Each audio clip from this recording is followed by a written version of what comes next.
Welcome back to Empowered. I'm Elizabeth Namofsky, and we're learning why your success matters and silent success doesn't count. So, Lisa, in Bragging Rights, your book, you talk about the dangers of becoming a hidden gem.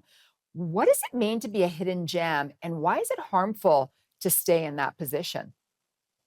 So many of us are taught to be hidden gems. Again, put your head down, do good work, and eventually someone will notice you. And a lot of people give that advice because they want to take your work from you. So if you're just sitting there doing the work, you're a cog in the machine, and I take your output and use it as I want. And I, essentially take your name off of it and put my name on. That's what happens to hidden gems, where it's stolen credit and the opportunities are missed. We don't know who is behind the work. And so that's why we have to claim credit, and not in that squabbling, that's mine kind of way, but making sure that people know that you're leaving markers along the way to say, hey, I did this work. Credit goes where credit flows. And, there's no I in team, but there is I in credit. And so we have to take credit. Being a hidden gem, it's why we have so many women who are burned out, because you're not just doing 100%, you're doing 120, 125%.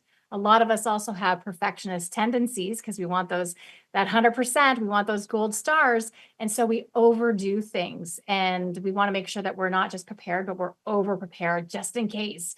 Why be seen as anything less than? And so what I often say to people is, we need to dial it back to 70%. Your 70% is still, to use sports terms, 115%. Yeah. So we need to take our foot off the gas a little bit and allow things to unfold. But being a hidden gem is a sad spot for all of us. It's a sad spot too if you're a leader and you have hidden gems on your team, because they're likely going to become disengaged. Those are incredible words of wisdom, the hidden gem. I think everybody really needs to hone in on exactly what you just said here. But I'm wondering whether any of the hidden gems is it cultural? Is it societal? What are some of the cultural societal myths that keep people, especially women, quiet about their successes?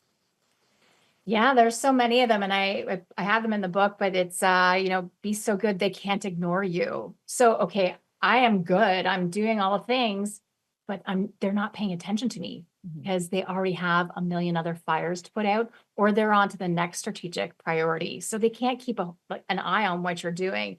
There's what will they say? And that was Paella from Mumbai said that all the aunties and uncles, that invisible, what will they say about, as simple as cutting your hair or leaving a perfectly good job to go somewhere else that might give you more money, more flexibility. So those are a few things. The model minority myth, Jenny Chen told me about that one. And it's where as a new, she's, well, not newcomer, she's been here 30 years, but as somebody from China coming to Canada, she was told to never ruffle feathers and to follow the model minority myth. And so that means outwork everyone so she can get ahead. And so that's again another recipe for burnout. Yeah, So those yes. are the kind of things, or the cream rises to the top with meritocracy, Mhm. another dangerous place and another dangerous myth to put too much stock in.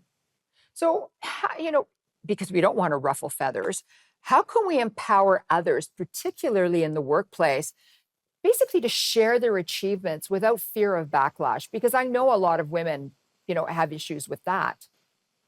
Oh yeah, there's definitely the tall poppy syndrome, where if somebody grows above the rest of the crowd, we lob them off. And research has shown that Canadian women do this too, unfortunately.